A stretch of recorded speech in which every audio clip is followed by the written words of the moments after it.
I call this hearing of the Federal Spending Oversight Subcommittee to order.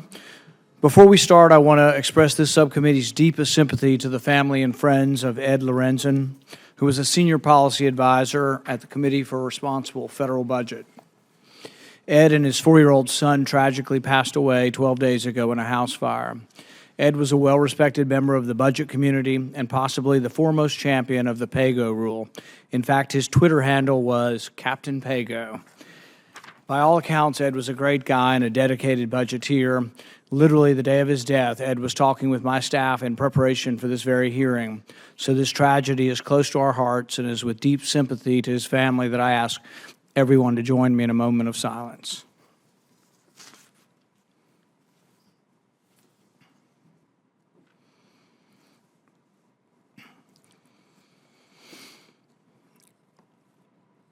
Thank you.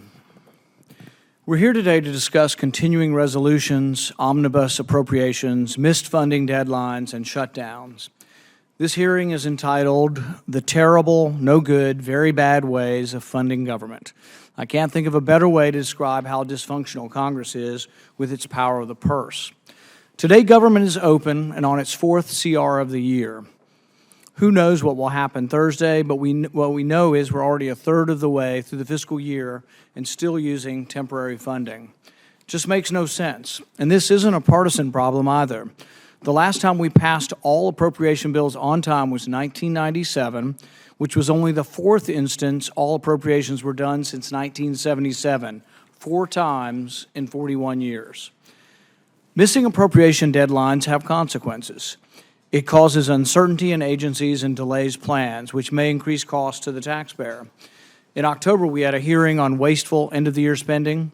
Part of the problem there is caused by the use it or lose it mentality, but we also heard that delayed appropriations compresses the funding window, meaning even good projects become lower quality as there's just less time to plan and obligate the funds. Another part of the problem that concerns me is that once Congress goes beyond the funding deadline, our incentive turns to doing an omnibus appropriation, which is maybe only slightly less bad than a continuing resolution. That is where we glue together all the unfunded programs into one single giant bill. How can Congress do proper oversight of spending when we throw everything into one giant trillion-dollar bill, sometimes with only hours to scrutinize and no chance to amend?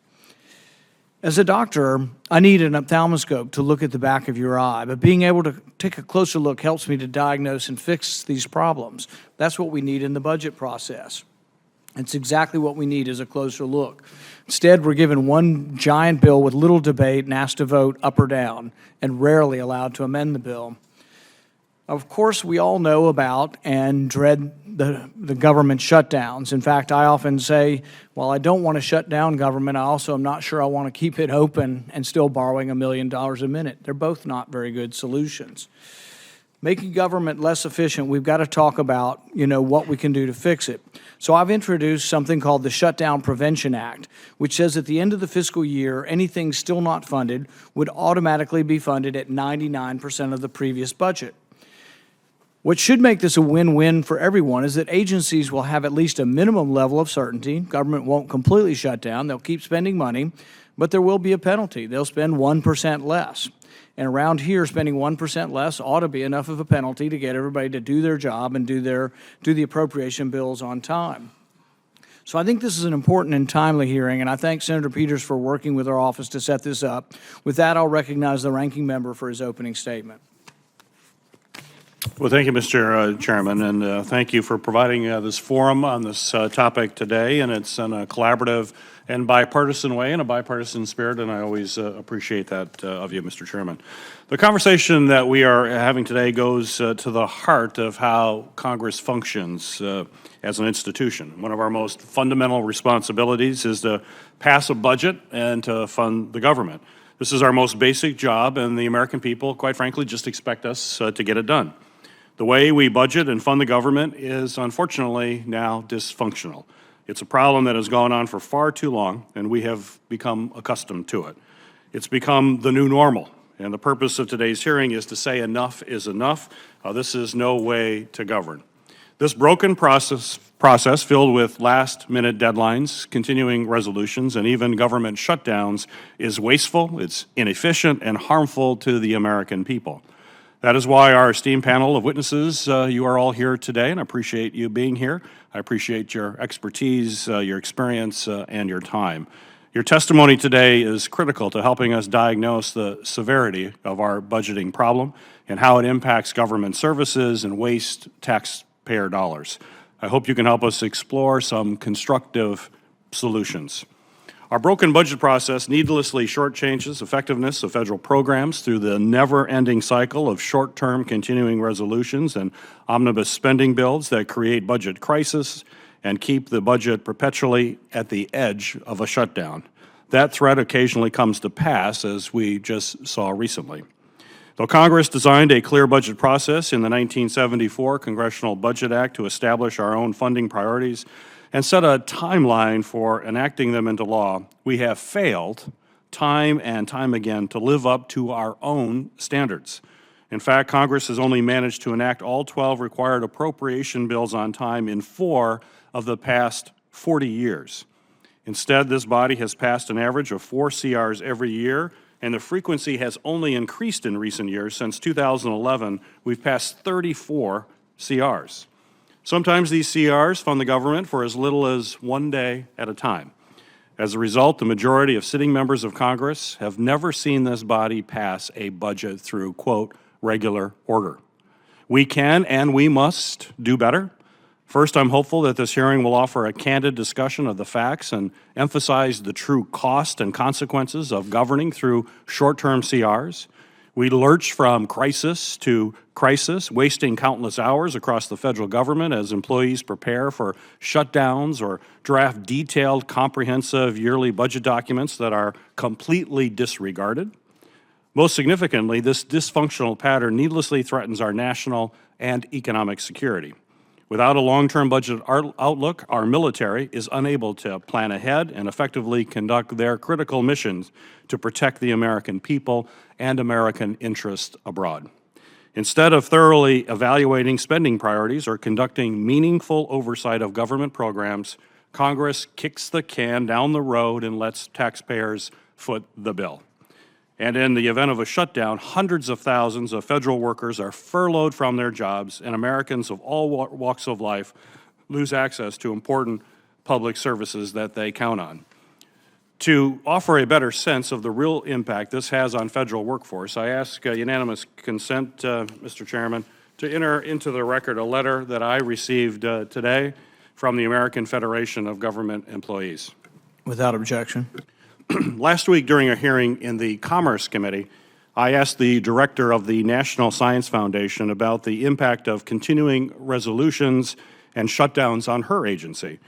Not only did the NSF have to cancel a whole slate of important meetings, including with several Nobel Prize laureates, the director also told me, quote, that everybody just basically stops work in order to gear up for a shutdown. That's unacceptable. That's a lot of time and tax dollars wasted preparing for a shutdown that wouldn't happen if Congress simply did its job. I look forward to hearing a robust discussion from today's witnesses about the potential reforms and solutions that help us break this harmful cycle and restore regular order to the congressional budget and appropriations process. We must work together in a bipartisan way to reduce our reliance on short-term CRs, mitigate the harmful effects of this uncertainty on federal agencies, and minimize the cost of this broken process to taxpayers. I'm sure the chairman would join me in saying that we are very eager to hear your ideas today. So let's get to work. Thank you very much, and thank you again, Mr. Chairman, for this committee. Thank you, Senator Peters. With that, I'll begin with our witnesses' opening statements. I'll remind the witnesses that their statements have already been submitted, and we'd like to try to keep it to 5 minutes if possible. Our first witness is Heather Kraus. She is the Director of Strategic Issues for the Government Accountability Office. Ms. Kraus previously testified before this subcommittee on wasteful end-of-year spending. In that testimony, she pointed out that part of what can cause spending surges at the end of the fiscal year and lead to waste in agency funding being continually delayed. So we want to bring Ms. Kraus back and continue that discussion to learn more about the costs and inefficiencies created by funding delays and uncertainty. Ms. Kraus has a bachelor's degree in political science from the University of Minnesota Duluth and a master's degree in public policy from the University of Minnesota. Ms. Kraus, thank you for coming back. Thank you, Chairman Paul, Ranking Member Peters, and members of the subcommittee. I thank you for the opportunity to discuss our work on how continuing resolutions and other budget uncertainties affect agencies and the services that they provide. As you know, Congress annually faces difficult decisions on what to fund among competing priorities and often postpones final funding decisions to allow more time for deliberations. To prevent funding gaps, Congress enacts continuing resolutions, or CRs, so that agencies can continue to operate government services until Congress and the President reach agreement on regular appropriations. In all but 4 of the last 40 years, as was noted in the opening statement, Congress has passed CRs to provide agency funding until agreement is reached. In some years, including the current fiscal year, when new appropriations or a CR have not been enacted, there's a lapse in appropriation or government shutdown. This leads some agencies to halt their activities and furlough employees until appropriations are enacted. Our prior work on federal budgeting has shown that operating under a CR, the possibility of a government shutdown, or both, creates uncertainty and management challenges for agencies.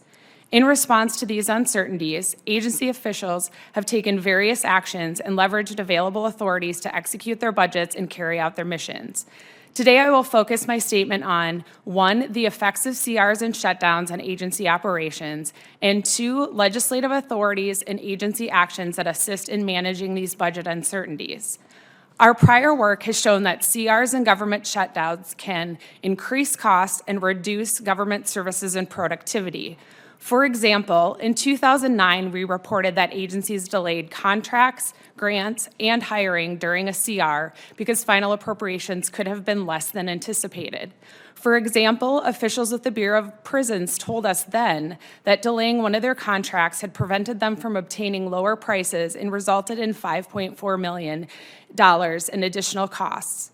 We also found that the effects of CRs can differ based on their number and duration.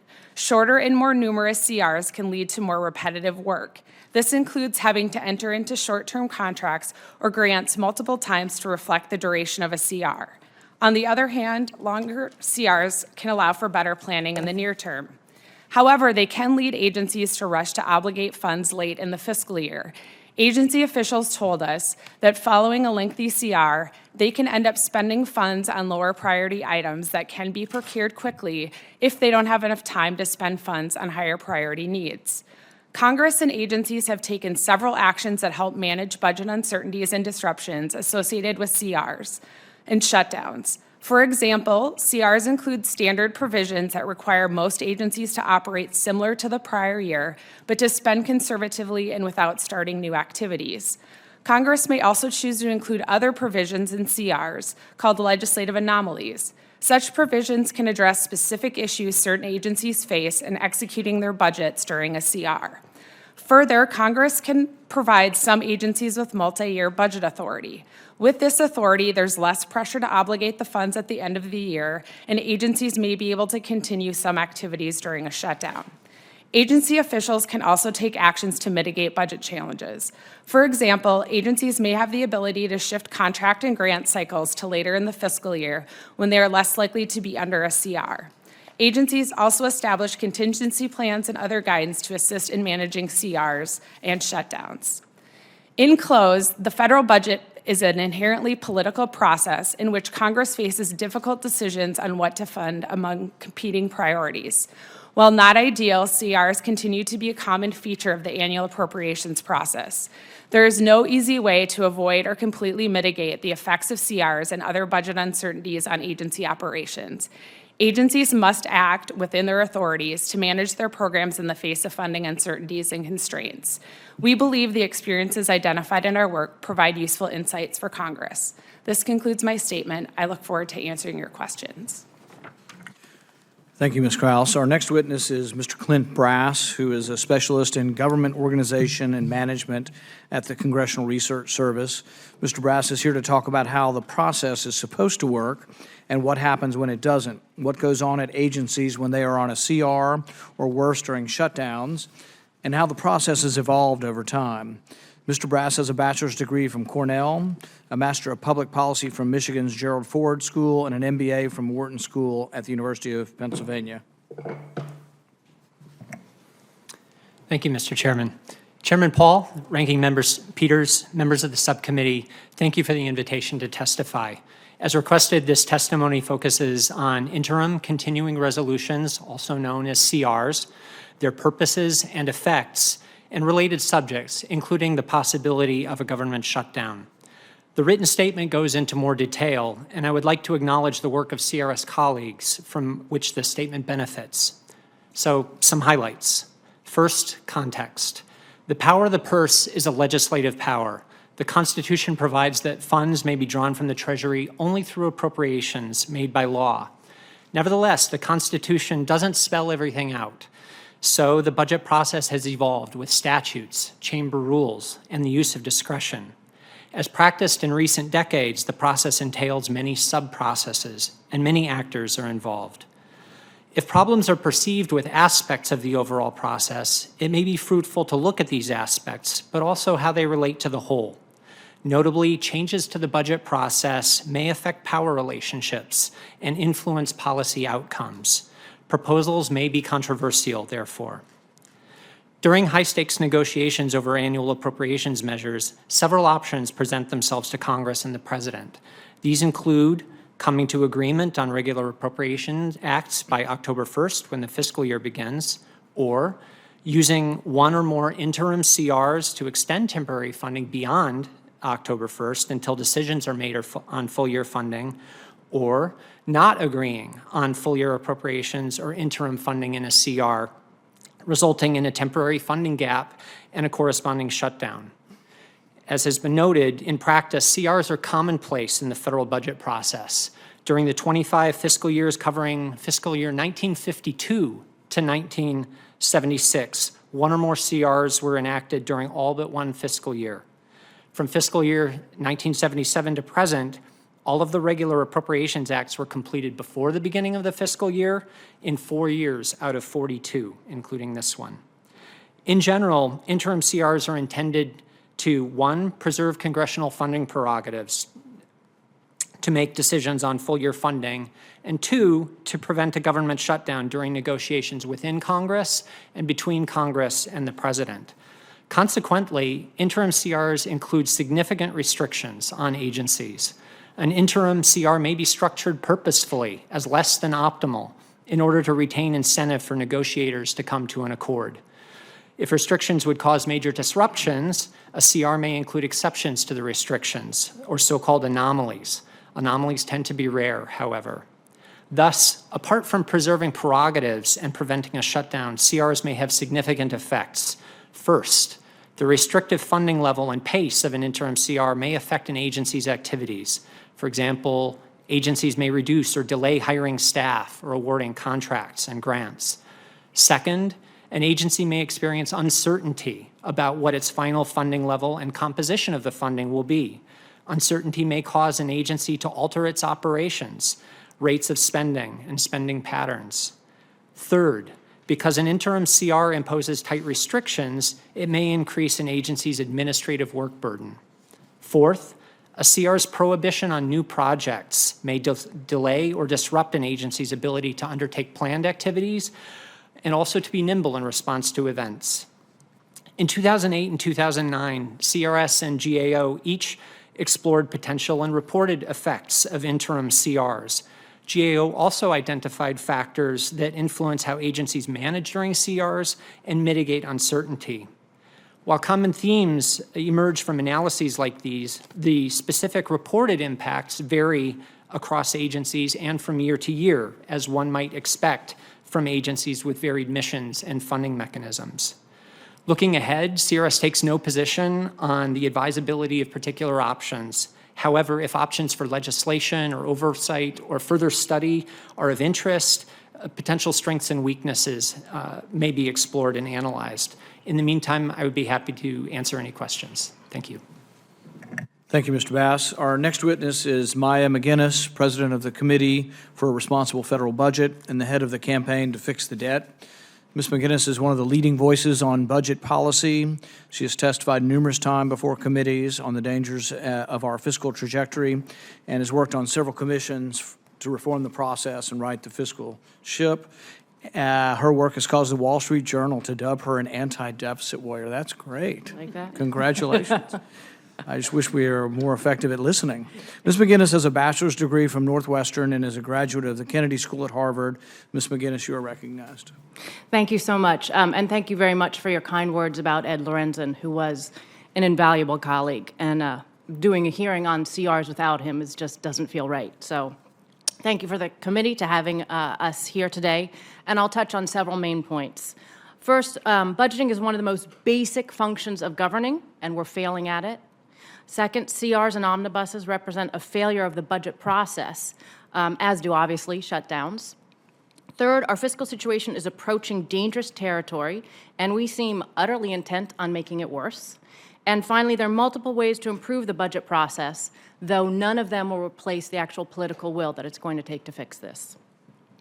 So budgeting is central to governing.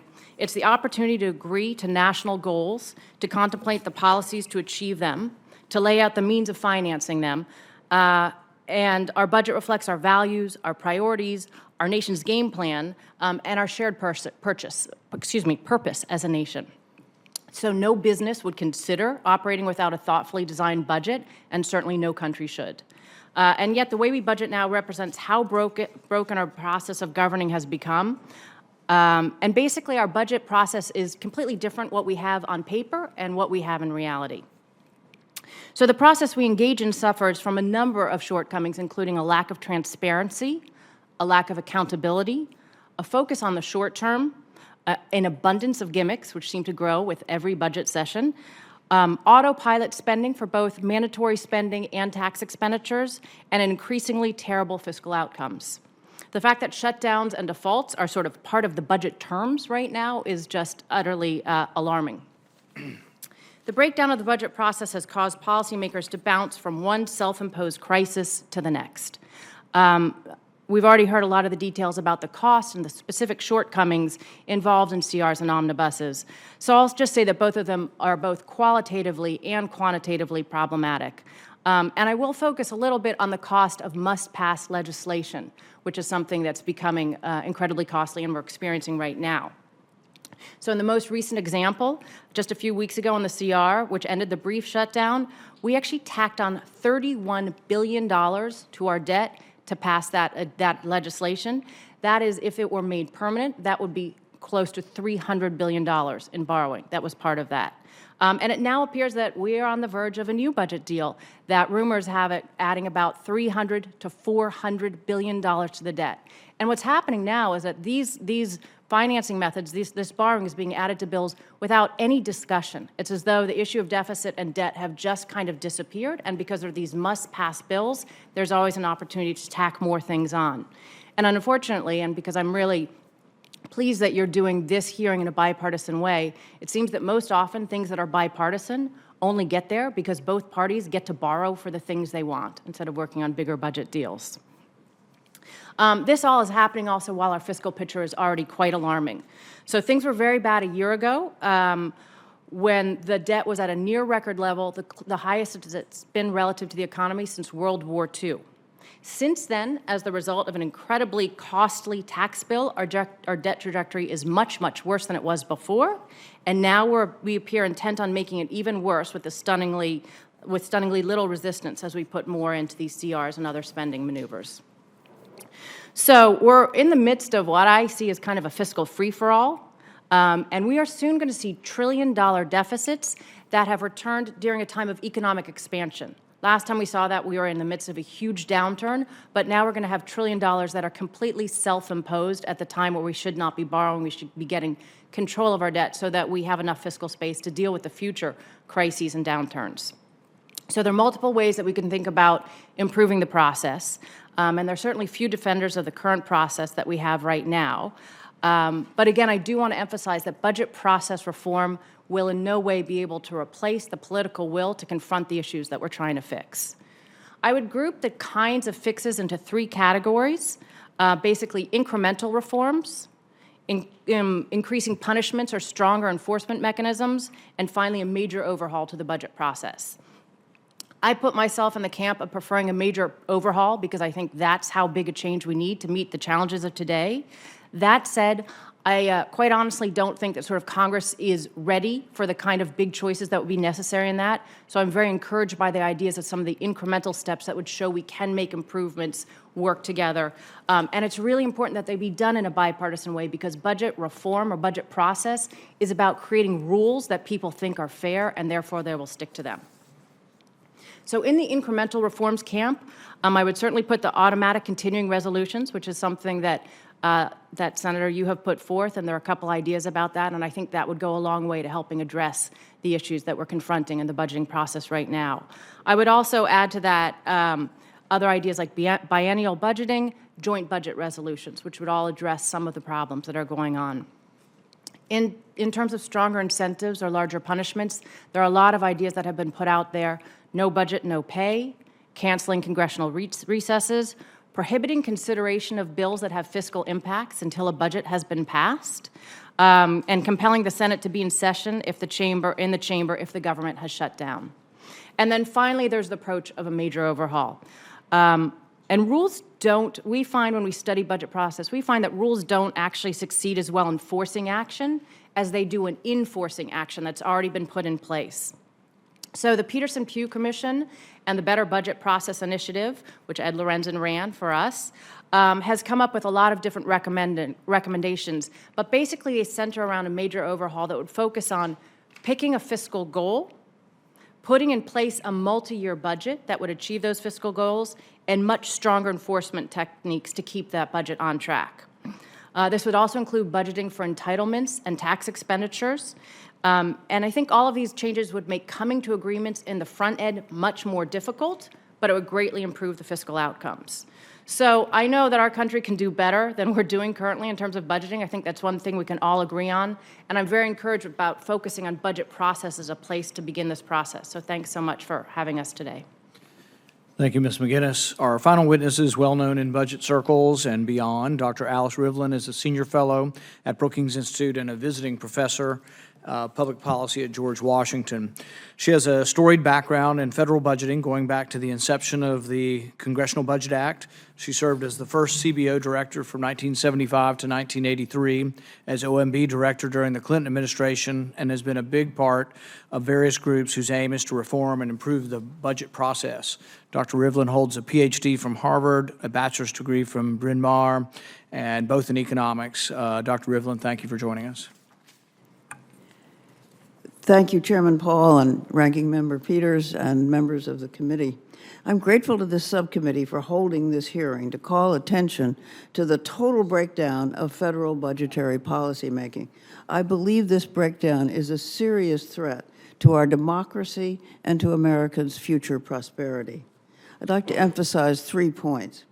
First, the major cost of failure to agree on a budget for the current fiscal year is not the short-term cost of uncertainty and inability to plan for efficient spending, although these costs are real, as the GAO and others have pointed out. Rather, preoccupation with short-term budget warfare makes it impossible for the Congress to face up to the long-run challenges ahead and adopt policies to deal with them. These challenges are daunting. We have an aging population combined with high health costs. We have slow productivity growth and lagging wages.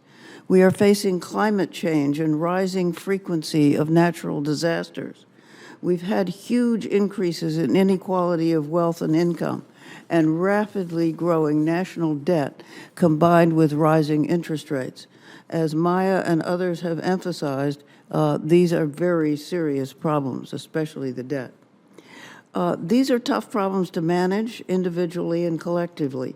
They require consensus building and bipartisan deliberation.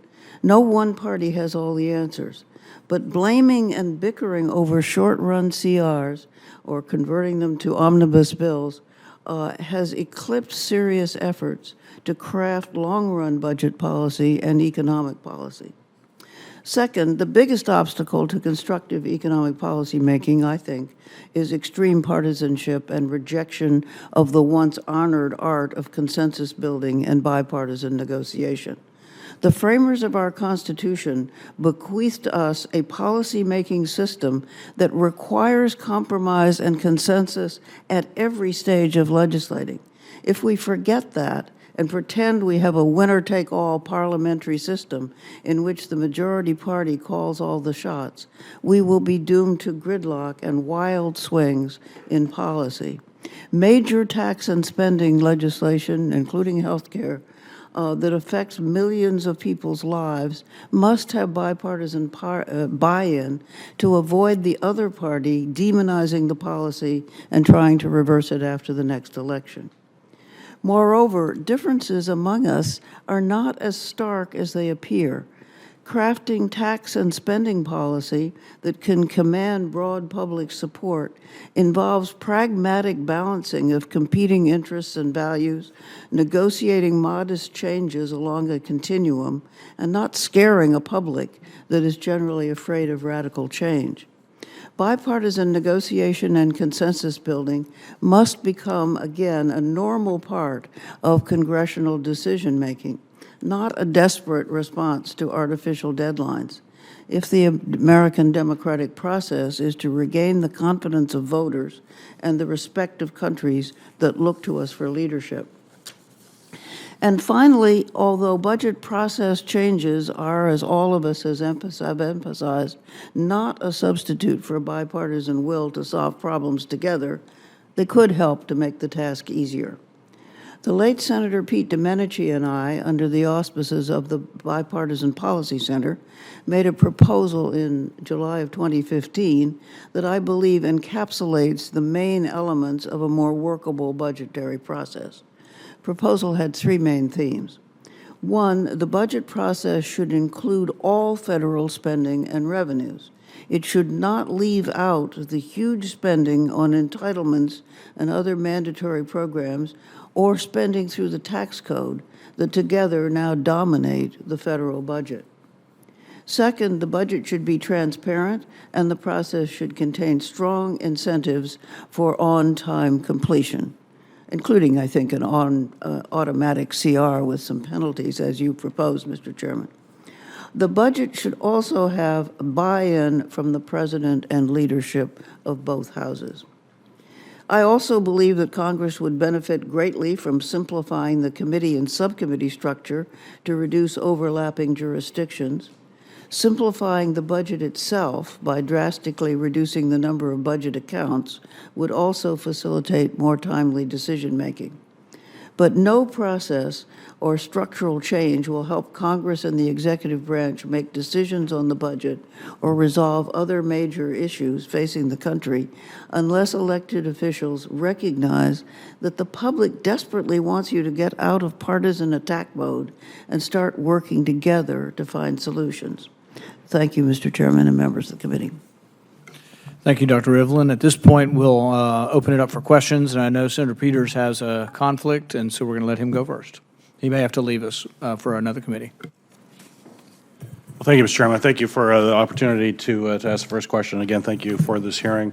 Also want to recognize Senator Jones, who I think is joining us for the first time in the committee. So welcome to the subcommittee. I'm sure you will enjoy it. It's good to have you here. Well, certainly appreciated the testimony of all four of you, and clearly highlights the pickle that we find ourselves in and the fact that we've got to fix this system. One way in which Congress has dealt with this issue, in addition to CRs, are the omnibus spending bills, which, as you know, just lump everything all together in 1 year. And all of us who aren't part of any of that process basically get one vote to fund this incredibly large enterprise called the federal government of America. And we're looking for some ways to perhaps get more involvement, where members have an opportunity to deal with some of the issues that you brought up. So I'm going to bring up a proposal that my colleague Senator Langford has actually raised. He's not with us here today. He had another commitment, but I wanted to bring up his idea, which would give members the opportunity to consider some alternative approaches, be involved in the appropriations process. And his proposal would have us work on each appropriation bill as we normally would through the committee, have that regular order process, and then strike a deal to have not one omnibus, but perhaps several omnibus that would put some of these budgets together. So 3 or 4 separate minibus appropriation bills. And rather than push through a formal change in the rules, we'd consider each bill with a set time agreement and a number of amendments. So members could actively engage in this process and offer amendments through these smaller, presumably more manageable minibuses. It seems to be as an alternative idea, but I wanted to hear from Dr. Rivlin, Ms. McGinnis, maybe if you would mind commenting on, would you see that as a positive step forward, or do we need to do something different? I would see it as a positive step forward in the sense that 3 or 4 minibuses seems better than one omnibus. Right. It still is going to be a large bill, and the amendment process seems crucial. Also, the hearing process, which is in the appropriations committees, which seems to have fallen a bit into disuse. But that seems to me an improvement, but you could go further. Right.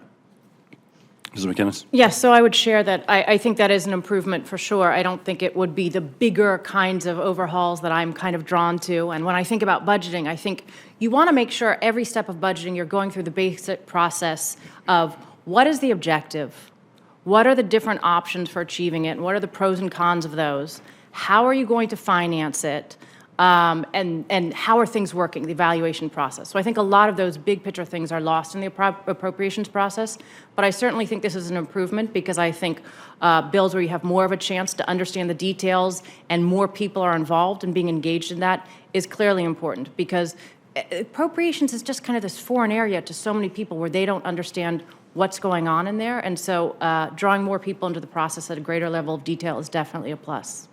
Great, thank you. The other issue that I have with CRs, and one shared by folks in the military in particular, I serve on the Armed Services Committee and actually have Secretary Mattis testifying before us today on our national security strategy, is the fact that it's very difficult for the military to make any kind of long-term plans in a CR process. So, Ms. Krause, I would like you to elaborate a little further on how you see continuing resolutions impacting the military and its readiness. That would be helpful for us to understand why this is such a bad idea in having CRs. Sure. We haven't done work looking specifically or on the military issues in terms of CRs, but certainly in looking at other agencies that deal with contracting, which DoD obviously does, there can be delays in terms of their, they'll delay contracts until they know the amount of money they may have at the end of the year, or they'll kind of put that off. They delay hiring in terms of agencies dealing with CRs. And compressing those processes can sometimes reduce the quality of the competition of contracts. So there are a number of sort of inefficiencies that come from managing within CRs. Anybody want to add anything related to Department of Defense? Mr. Brass? Just that my colleague at CRS, Lynn Williams, has a couple reports on the subject that I'm sure she'd be happy to talk with you and your staff about. Great, we will like that. Ms. McInnes, I'm interested in your thoughts about the deficit, something, you're the deficit attorney, was that what I heard? The anti-deficit war. Anti-deficit warriors. It wasn't my Halloween costume, though. You said that's not your Halloween costume? He did. Someone else dressed up as the dead. Ah, okay. But Well, it's, anti-deficit warrior. I would be curious as to your thoughts on kind of the long-term effect. You mentioned that some of that in your testimony, so Dr. Evelyn, you did as well, as to how do we deal with these long-term, fundamental, structural problems that we have with our deficit when we're in the process of just doing these CRs. It complicates things immensely. Would you just further elaborate on it? Yeah, it complicates things immensely, and as Alice said, it takes all of the oxygen away from solving the real problems that we need to on the fiscal front. So the first thing is that budget deficits, balancing the budget, they're not an end in and of themselves. They are part of a comprehensive economic strategy, which is critical for the country right now, particularly right now, because we have this aging of the population. Growth is going to be slower than it's been before. We need to do everything that we can to help promote growth that's shared broadly, and a key piece of that is a sustainable fiscal policy. We all know, anybody who reads CBO reports that looks at these numbers know that the big drivers right now are the aging of our population, healthcare costs, interest payments that are growing faster than the economy writ large, and revenues that are not sufficient to pay for the level of spending that we've decided to spend. And if we don't spend our time focusing on that, what it does is it leaves us in a situation where it harms us economically, excessively high levels of debt, slow economic growth. It means that interest payments are pushing out, whether you care about tax cuts or spending increases. If you're spending more on interest payments, it's not going to those things. It leaves us completely vulnerable to the next economic downturn or national disasters when they come along, because we're not able to borrow for the things that we should. And at some point, there's a potential that there would be a fiscal crisis. I don't think, because this country is the safe haven, that's likely to happen soon, but it could. And why are we trying to test the boundaries of when it would? So you want to have a sound fiscal policy, which means your debt's not growing faster than the economy. We don't have that, and we know there's no way to fix that without dealing with the drivers, meaning entitlement reform and tax reform that's ultimately going to generate more revenue. We just made that more difficult. We have to really go with the big drivers of the debt and get the debt. It's twice relative to the economy what it's been historically. We have to get it so it's not growing faster than the economy. Well, I want to pick on what you said, because I think it's important as we're looking at dealing with the deficit to understand that this is probably a three-legged stool. One, you have to grow the economy, but also you have to deal with revenue and costs. We're focusing on the spending side of it right now, but revenue is a piece as well.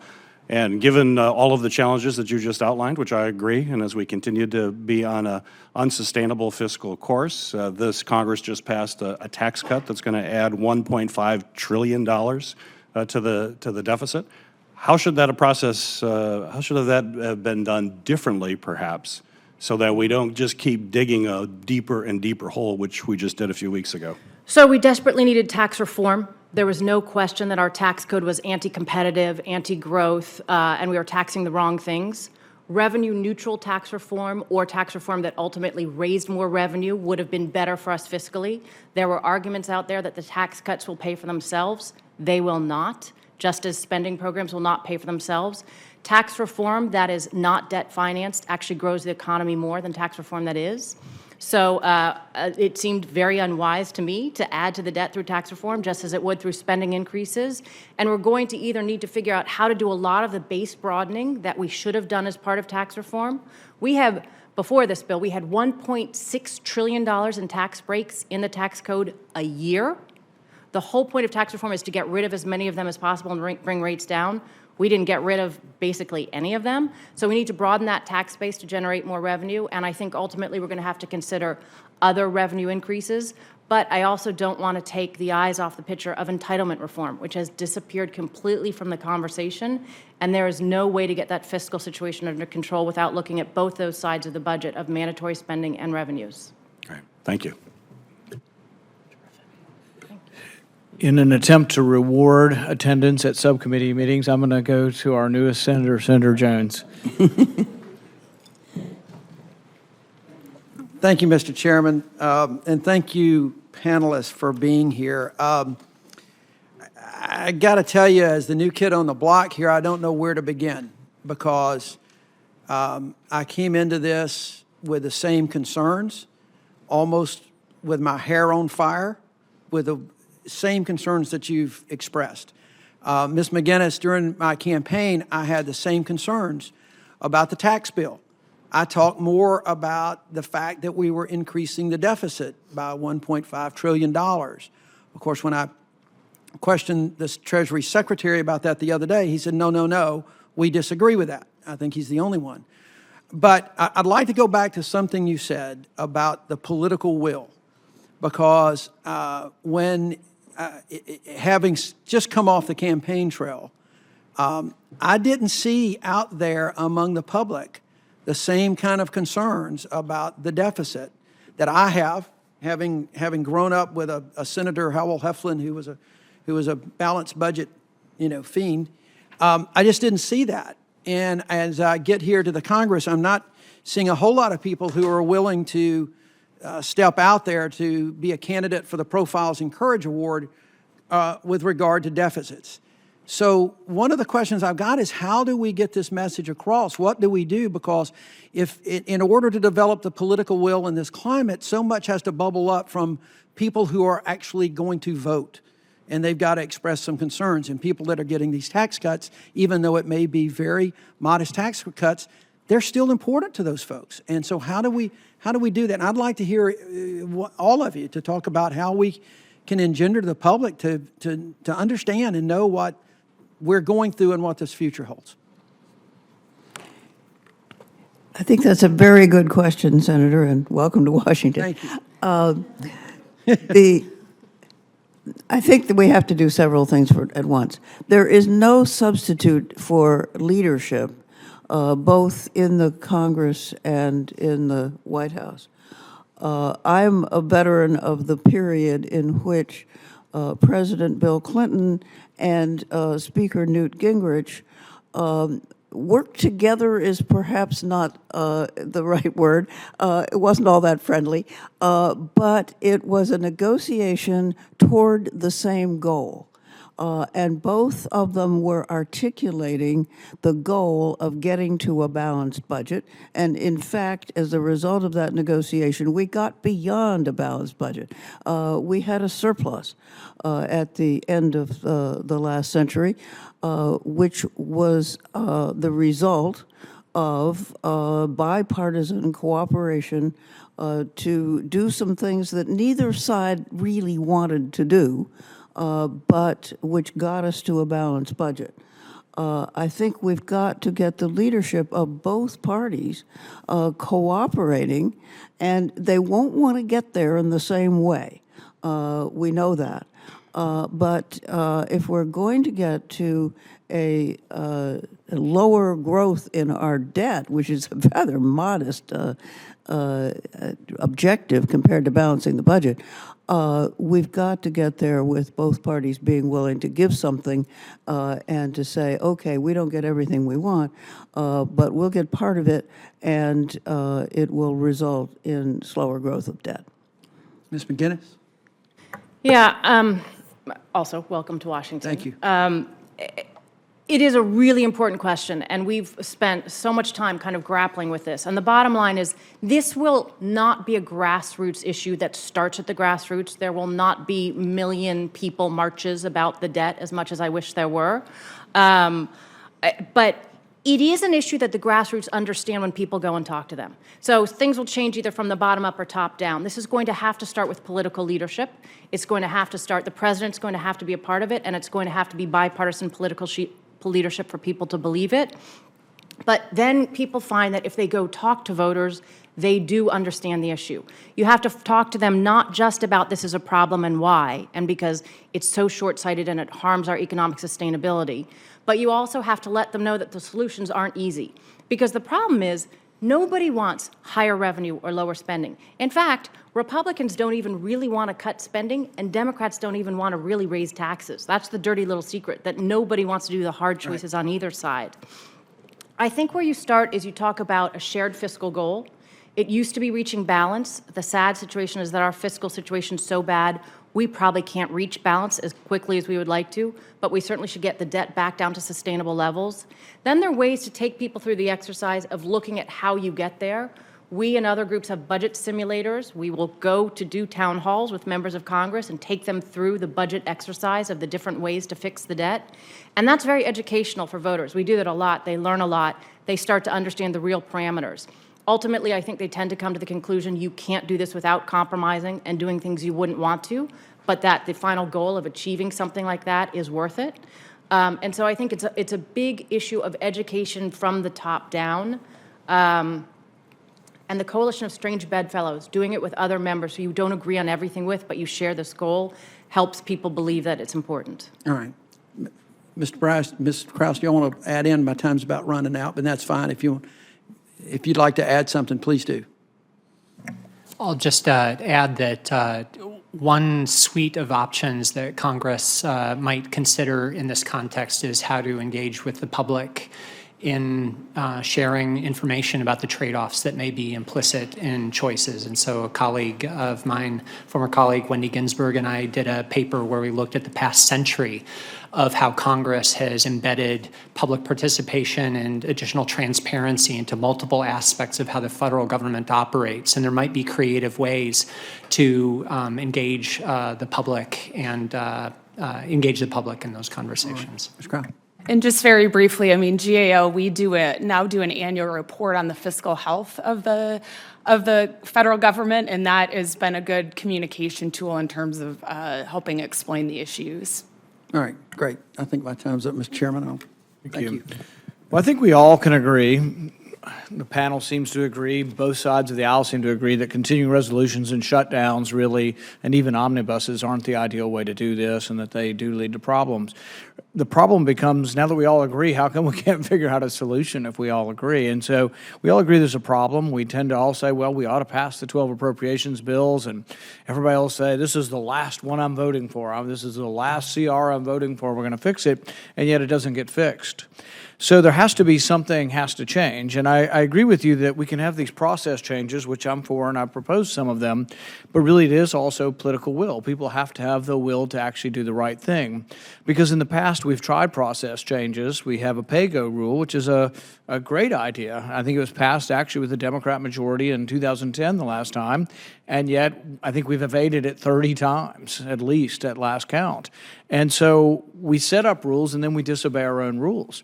The sequester turned out to be the best thing to slow down the rate of growth of government in a long, long time, and it actually worked. We actually did reduce overall spending for a year or two, and we were heading the right direction.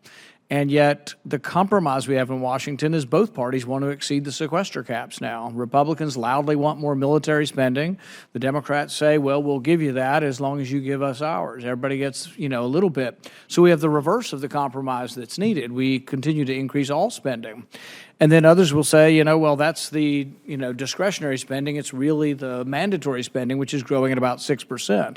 So I think if you want to see how bad the picture is, you can eliminate all the discretionary spending and you don't balance your budget. So you really do have to look at the growth of mandatory spending, but it becomes more difficult when we look at things that people have expectations for. But you can't grow at 6%. There's no way, that and the demographics, there's just no way you can continue that.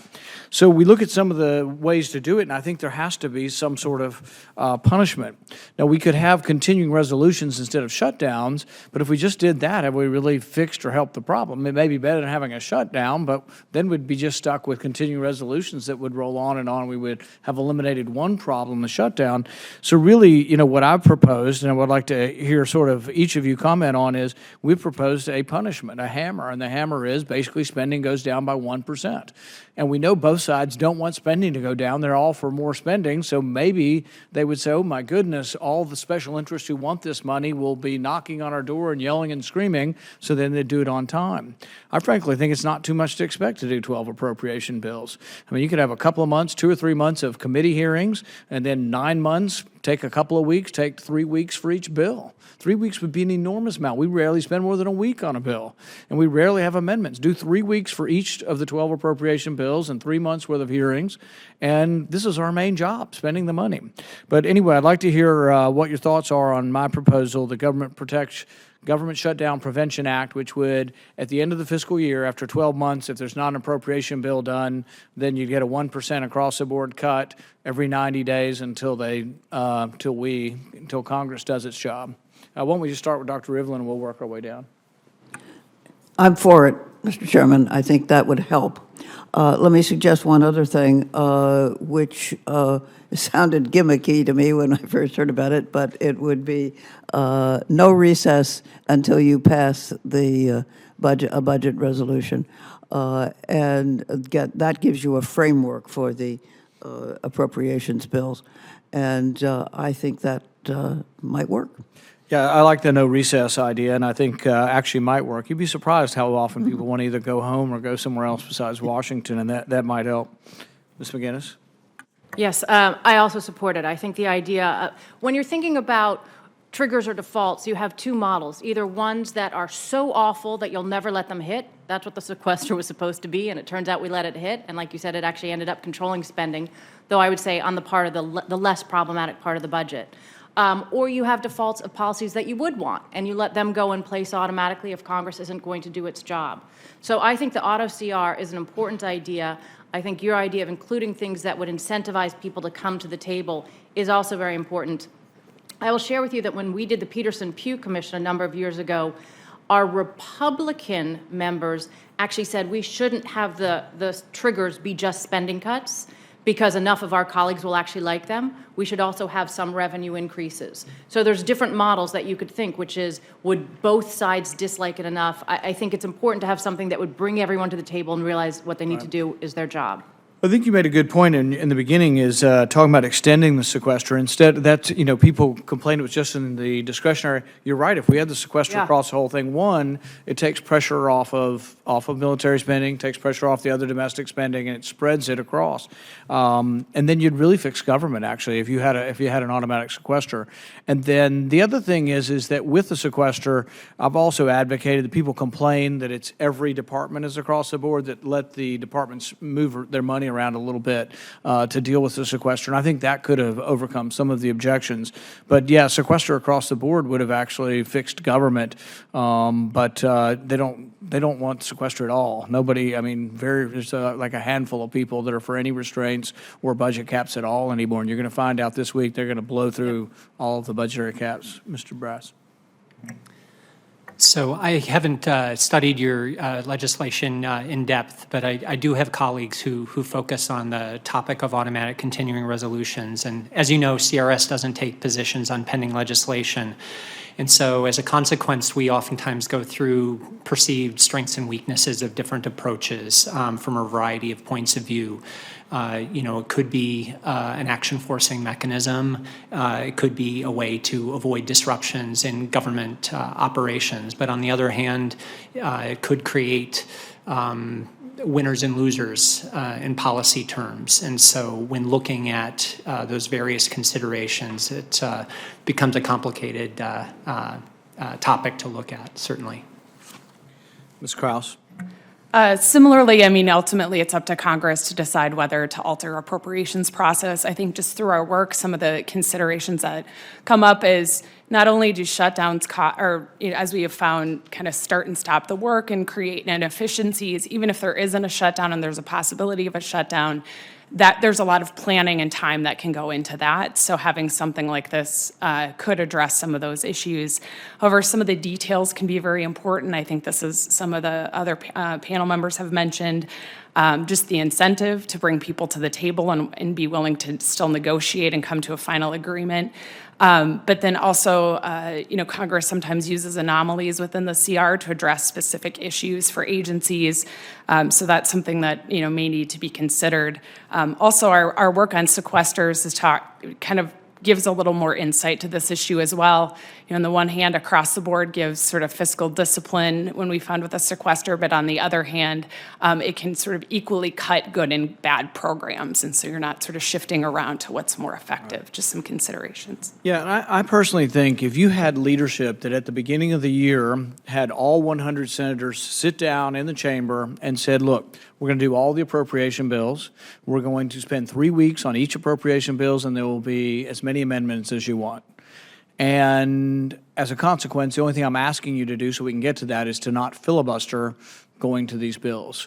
And even myself, who really probably wouldn't like the spending level and might vote no on the spending level, I could agree not to filibuster, to simply get to the bill.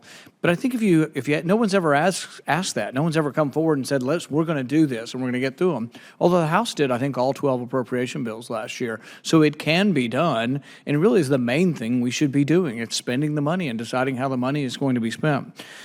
So we talked a little bit about sort of punishment to try to get it done, decreasing spending or increasing taxes. The other idea that was mentioned earlier was biennial budgeting.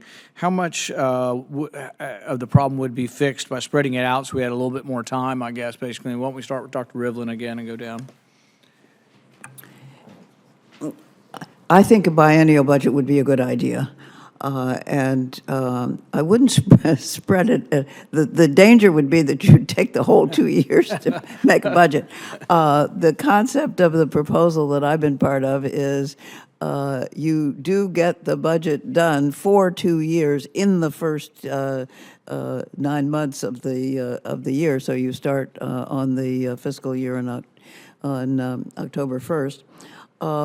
I don't think it's a panacea, but I think it would free up some time to do other things. It would allow agencies to plan better if they could get an appropriation for 2 years. Now, admittedly, things happen. You have fires and wars and whatever, and you'd have to do a supplemental in the second year. But you wouldn't be reviewing the whole budget, so I think it's a good thing. Yeah, and I think from the Constitution, I think defense would have to be done every year, but the rest of them could be biannual. I think you have to appropriate defense every year, according to the Constitution, I think. That could be, but the Defense Department actually was a leader in doing a 2-year appropriation in, I forget when. The Congress didn't like it. They liked to Even if do it only annually. one department had to be Yep. done every year, it'd still be, I think, a good idea. Ms. McGinnis? We support it. We don't think it would make major differences. We do support it for a couple of reasons. One, I think the additional focus on oversight and evaluation is a lot of where the emphasis should be. Two, there's a lot of support for it. And if we could get something done and some changes, we think success would be get more success, so it would be good in that way. I'm a procrastinator. I very much worry that Congress is a procrastinator. There's We have a basically- history of that. Yeah. There's nothing that gets done until your back is against the wall these days, so I definitely worry it's not the moment where this would be a big overhaul that would work. But I think passing something and changing the budget process right now is really in order. And so I'd like to see it part of a package. And not pro or con on the legislation, but pros and cons of a single versus a biennial budget. Thank you, If you have a Mr. Chairman. comment, feel free. Yes, so we have that constraint in how we look at things and discuss things. Certainly, my other panelists mentioned some of the potential pros that come along with the biennial budgeting process. It could create extra time for oversight in a second year. It could also shift power relationships, in particular between the legislative branch and the executive branch.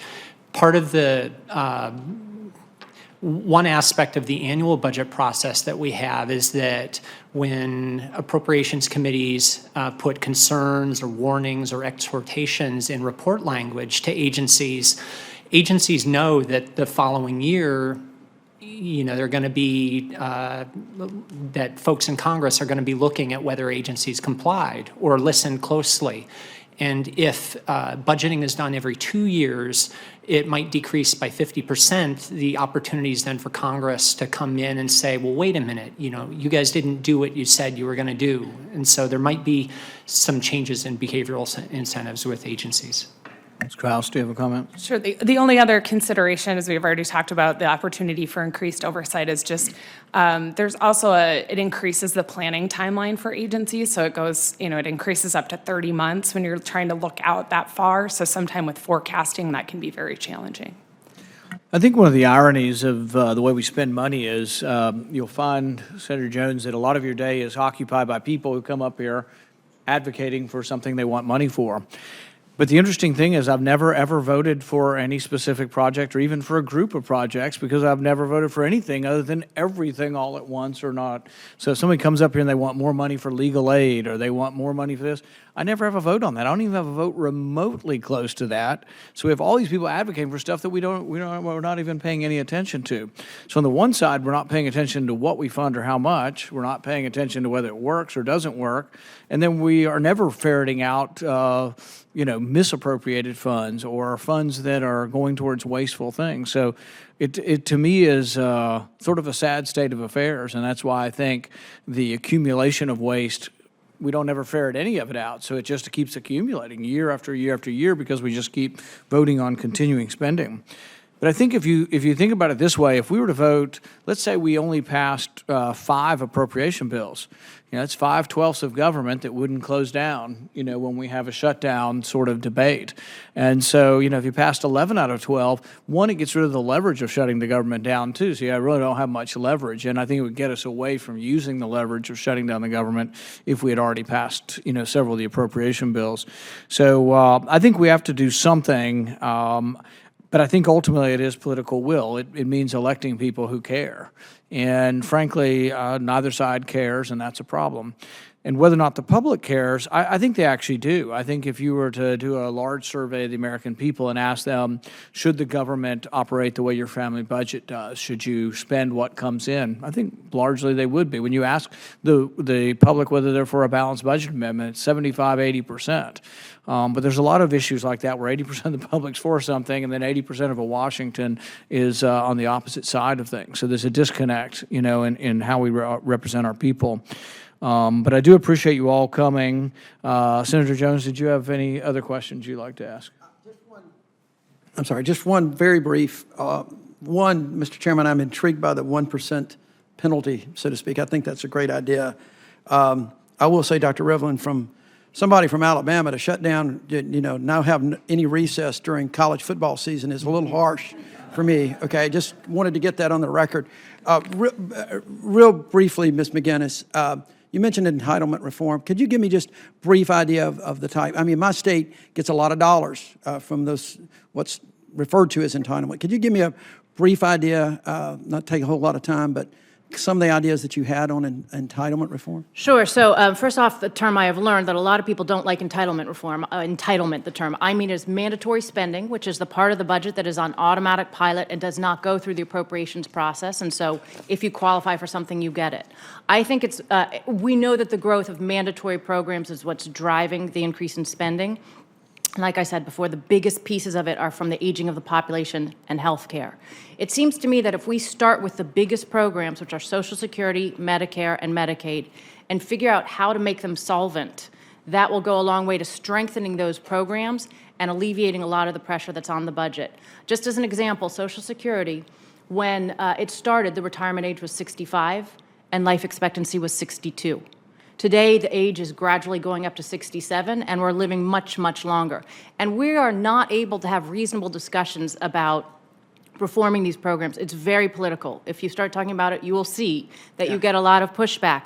But there's no avoiding these issues. My personal belief is that we have to look at all parts. Take something like Social Security. You have to look at the retirement age.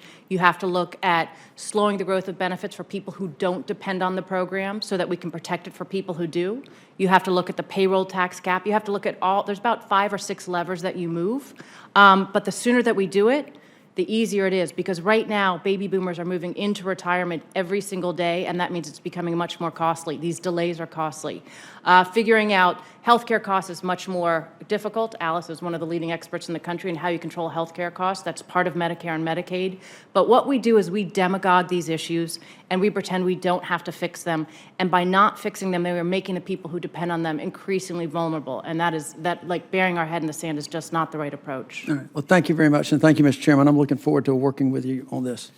And I think you hit the nail on the head. We demagogue these issues. One party's going to push grandma off the cliff. One party doesn't care about old people. And really, these are actuarial problems. We're living longer. And you're right. When Social Security was started, there was no need for pensions hardly because most people weren't surviving beyond the retirement age.